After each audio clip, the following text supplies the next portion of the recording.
First and foremost, I'd like to give all praise to Yahweh, Ba'ashem Yahushai, Ba'ashem Rukal Kadosh, double honors to the elders and apostles of Great Millstone who have taught me this truth, and a shout out to Yakim that's out there in the four quarters of the earth proclaiming this truth. As you can see, I had recently gotten another webcam, so I'm going to start my lesson out. Pretty much, it's better to be in the house of mourning than it is to be out there celebrating with Esau, with Edom.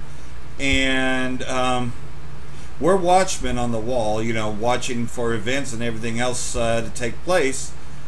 And, we have no business celebrate Esau's wicked festivities, So we're in a house of mourning, that is, the elect of us, blacks, Latinos, Native Americans, and the confusion of face that be among us. So, anyhow, I'm going to start by reading out of Ezekiel chapter 32 and verse 38. Yes, you shall be broken in the midst of the uncircumcised, and lie with those slain by the sword. So, pretty much that's what happened when we were brought here. We've been cut down to the ground, and we were slain by the sword. The sword is Esau, Edom. There is Edom, her kings and all her princes who, despite their might, are laid beside those slain by the sword. They shall lie with the uncircumcised. And that's talking about how we were brought into this place, also known as Babylon the Great, America. And with those who go down to the pit. These are the princes of the north, all of them, and all the Sidonians, who have gone down with the slain. Pretty much we're in a land of captivity. This ain't no Independence Day if you find out that you're a Hebrew Israelite. And the shame at the terror which they caused by their might. They lie uncircumcised with those slain by the sword, and bear the shame with those who go down to the pit. So reiterating that, again, pretty much, we're in this spiritual land of Sodom and Egypt. Pharaoh will see them and be comforted over all his multitude. Pharaoh and all his army slain by the sword, saith the Lord Yahweh. For I have caused my terror in the land of the living, and he shall be placed in the midst of the uncircumcised with those slain by the sword.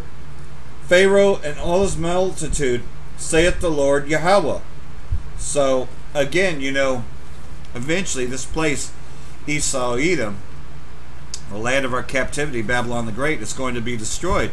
And what do we do in the meantime to come out of the midst of her? Well, we definitely aren't going to go back to Christianity. We're not going to go back to any blind faiths, which are just pretty much false truths. They claim to have the truth, but pretty much they go with false teachings, because they want to somehow write the white man in there. And the white man cannot be saved, no matter how much people want to save him. I don't even understand why our people would want to save him. After all, Esau is our enemy, but there are those that just love living among Esau. They're going to go out today, watch the fireworks, have a barbecue, and just hang out with all these Edomites. There ain't no freedom here if you're an Israelite. Shit, Esau's not even fair to his own. Most of the population I live in, they're fucking homeless, man. They ain't got fucking shit. The curses are coming upon these Edomites, and the so-called white man looks down upon their own.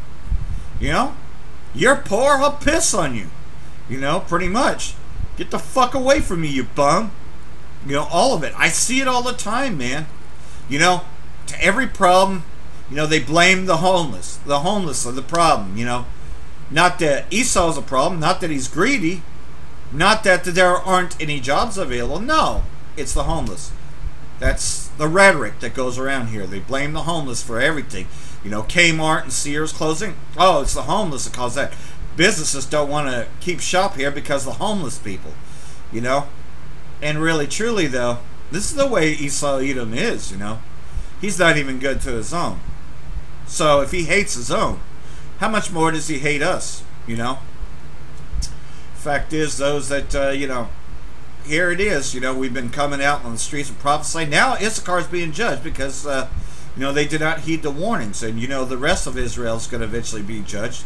But this sword, Esau Edom, Donald J. Trump, the modern day Pharaoh, is coming down hard.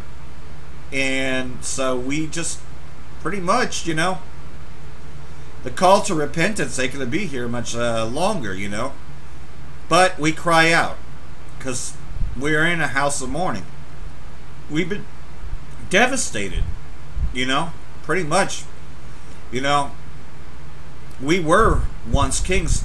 We're now being brought back to the kingdom, but, you know, we just have to endure this to the very end.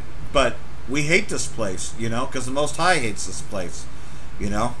The sentiment is one and the same, you know. But it's better to be in the house of mourning. So anyhow, you know, that's just a quick look into, you know, how you go about this, you know. Well, what are you to partake in? Well, you know, you can do all kinds of things, but do spiritual things, you know. But, you know, just do not be partakers in Esau's wicked festivities, you know. You know, it's better to be opted out, you know. Not to mention, it's unsafe to drive, you know. These motherfuckers are getting drunk and they'll fucking kill you, you know. We ain't celebrating anything, you know. There's nothing to celebrate, except when the Most High returns. Then we can talk about those fireworks. And that is when Babylon the Great goes up in smoke by them thermonuclear weapons, the 200 million nuclear missiles. That's something to look forward to. But pretty much, man, this ain't our rest. This ain't our home. So it's time, you know, to pretty much stop acting like it is. There's no future here. America is done. And you can see that all around. These Starbucks is now closing their shops. You know, you're seeing the downfall of the kingdom, and it's a beautiful thing. So we rejoice in that. So until then, Brakathon, keep the faith, man. You know, that's just it. Keep the faith and endure to the end. We haven't much time left. Shalom.